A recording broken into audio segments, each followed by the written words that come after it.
Kurani ja u përmend mushrikëve se ju sahi po thoni që ka edhe idhuj, ka edhe zota tjerë, ka edhe kështu, mirë po, kur po vjen puna me u ngushtu hesapi, me u bën ndonjë vështirësi, ndonjë kështu me radhë, kujna po i drejtoni jo? Edhe e përmend pastaj Allahu shumë shembuj na ka dhënë në Kur'an se si ndodh kjo punë. Në surën Yunus, në ajetet 22 dhe 23, Allah Azza wa Jalla thot: "Huwa alladhi yusayyirukum fil barri wal bahr."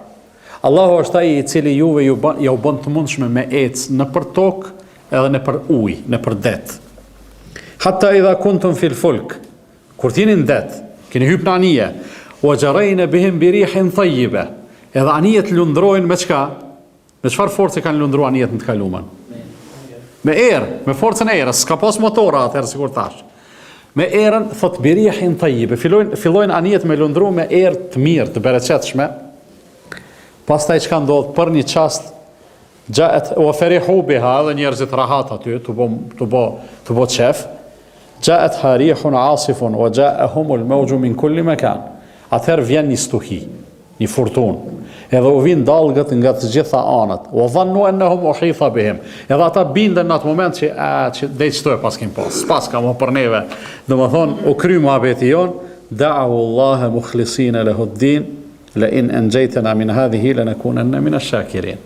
Ata çka bojnë në çat moment?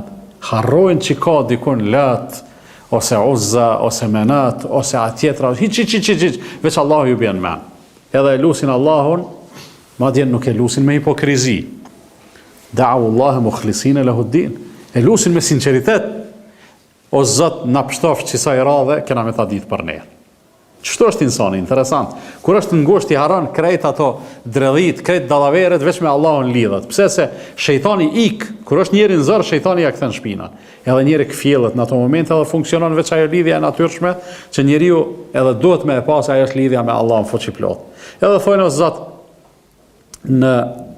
nëse na shpëton kena me ta ditë për ne. Mirë po, problemi është falamma anjahum idahum yabghuna fil ardi bighayri al-haq, sapo ti shpëtoi Allahu, sapo ti qesin komt në tokë, ata më herë kthehen në ato të vjetrën. Pse se aty mbrek shejtani i pret.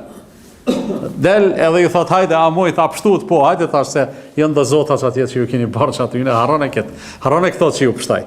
Ç'ky është realiteti, domethënë që e potencon Kur'anin. Në surën Isra Allah Azza wa Jalla thot në ajetin 67: "Wa idha massakum ad-durru fil bahri dhalla man tad'una illa iyyah."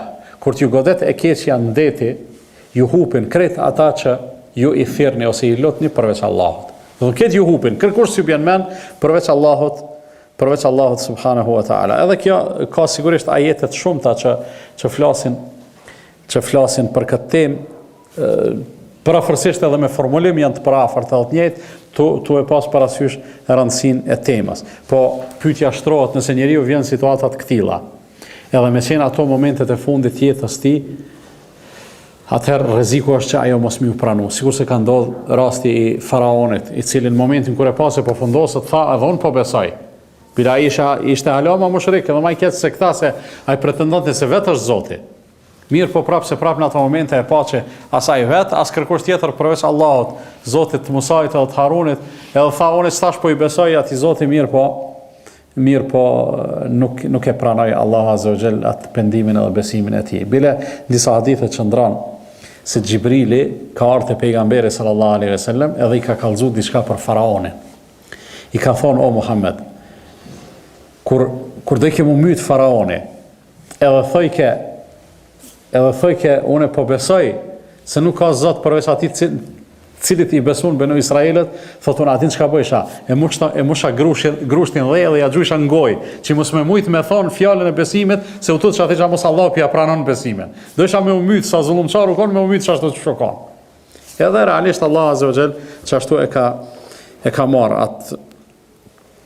atë zullumçar. Kjo tregon sikur edhe shumë gjëra tjera se njeriu do të me njoft Allahun Azza wa Jall kur është shlirë. E nëse e bën një gjë të tillë, atëherë edhe kur është ngushtë, gjithsesi lidhja ka me funksionu. Ndërsa nëse nuk e ka njoft Allahun kur ka qenë shlirë në ngushtësi, e sidomos nëse janë ato momentet e vdekjes, atëherë rrezikon që ajo mos më u pranu. thot Allahu në surën Nisa në ajetin 18, kisha pas qefësit ajet me majtë në men, Nisa 18, tonë regjistrane. Thot walejset I tawbatu lilladhina ya'maluna sayyi'ati hatta idha hadara ahadahumul mautu qala inni tubtu al'an. Taubeja nuk u pranohet atyne, çfarë kërcënime. Taubeja nuk u pranohet atyne të cilët bojnë veprat këqija. E kur e shohin se erdh vdekja, ai thot unë stash po pendona. Walel ladhina yamutuna wa hum kuffar, ashtu qysh nuk do t'ju pranohet në ditën e gjykimit atyne që pe kësaj dunjaje në esencë kanë dalë si kufar edhe si mohues. Po e përmendi edhe një shembull, do të thonë prej kohës pejgamberit sallallahu alaihi wasallam, ka qenë baba I Imran ibn Husajnit. Imran ibn Husajni një sahabi I njoftën, baba I tij që ai Husajni e kishte takuar një herë pejgamberit sallallahu alaihi wasallam, duke qenë ky mushrik, që ky Husajni mushrik.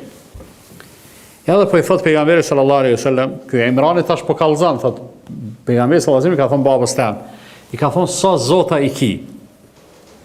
Sa zota I ki. Ka thon I kam 7. Ka thon ku I ki ata zota? Ka thon 6 I kam në tokë, 1 e kam në qiell. Qysh bëhet njeri mushrik? Jo me mohimin e Allahut, por me dhënien atë çka I takon Allahut dikujt tjetër. Apo e kuptoni? Thot 1 e kam në qiell, 6 I kam në tokë. E pyet pejgamberi sallallahu alaihi wasallam, ka thon kur je ngosht, cilin e ki? Thot kur je ngosht dihet e kam ato në qiell. Do të thonë kur kam ndaj dëshirë të madhe për diçka, ose ndaj ngushëllak të madh, e kam Zotin e qiellit që është Allahu subhanahu wa taala. Atëherë pejgamberi sallallahu alaihi wasallam veç një fjalë ja thot këtij. Thot çore thot nëse vendos me pranu Islamin, thot dokut e on thot se kam të mësuan ja dy llafe që kanë me të kry punë. Do të thonë kanë me të ndihmu. Edhe ky e pranon Islamin masane. Po nuk haron ato që I ka thonë pejgamberi sallallahu alaihi wasallam. Edhe shkon thot ja Rasulullah, unë e kam pranu Islamin. Ti më patë thonë një herë çështo kam të mësu do fjalë, thotë kam ardhur me më mësu ti mua ato fjalë. Ka thonë pejgamberi sallallahu alaihi wasallam, thuj Allahumma elhimni rushdi wa qini sharr wa a'idhni min sharri nafsi. O Allahu im, më inspiro mua, më frymëzo mua që më e pasur rrugën e drejtë, edhe më mbroj mua nga e keqja e nefsit tam. Shtojnë ato dy llafe. Ma mundso me e kuptu të vërtetën, edhe më ruaj nga e keqja e nefsit tam. Për arsye se po që se njeriu arrin me e kuptu të vërtetën, edhe me e kuptu atë çka është e saktë. Atëherë s'ka dyshim se e kupton cili është besimi I drejtë në Allahun subhanahu wa taala. Dhe po që se arrin me kriju një lloj imunizimi ose imuniteti prej të keqës nefsit vet. Edhe kur thuhet nefsi ndikohet për aty në ndikimeve të jashtme, qofshin shejtani ose gjëra tjera, atëherë edhe me këto ruhet prej shirkut, edhe në këtë formë njeriu mbetet I pastër edhe I udhëzuar në rrugën e Allahut subhanahu wa taala.